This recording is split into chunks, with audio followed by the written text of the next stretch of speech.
పర్లేదు, next time వచ్చినప్పుడు చేయండి. నీ టేస్ట్ చూసాక మళ్ళీ ఎవడన్నా వస్తాడు ఇక్కడికి? అబ్బా, ఇప్పుడు నన్నేం చేయమంటారండి? మీ డబ్బులు నాకేం అవసరం లేదు, వెళ్ళిపోండి. మంచి బేరం టైంలో వచ్చి. నేను ఇక్కడే పక్కనే ఉంటా, చేంజ్ వచ్చాక ఇవ్వండి. నాకు అర్థమైందండి, మీరు ఇది కావాలని చేస్తున్నారు. ఇక్కడుంటే మీకేం ప్రాబ్లం? మీ టేస్ట్ మీద కూడా మీకు చాలా కాన్ఫిడెన్స్ ఉంది కదా, సో నేను ఇక్కడే ఉంటాను. ఏ కస్టమర్ వచ్చి కంప్లైంట్ ఇవ్వకపోయింది అనుకో, అప్పుడు నాదే మిస్టేక్ అని చెప్పేసి వెళ్ళిపోతాను. ఓకేనా? సరే, కూర్చోండి. ఏ కంప్లైంట్ రాకపోతే సారీ చెప్పి మరి వెళ్ళాలి. షూర్, పక్కా.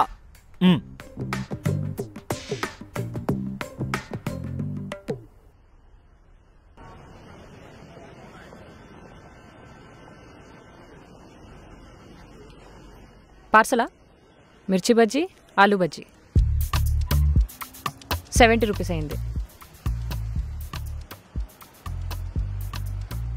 అన్నా చేంజ్ చేయవా? ఎలా ఉంది టేస్ట్? చాలా బాగుంది. థ్యాంక్ యూ అండి. చాలా బాగుంది. మీకు నచ్చిందా? Thank you. నిజంగా చాలా బాగుంది మేడం.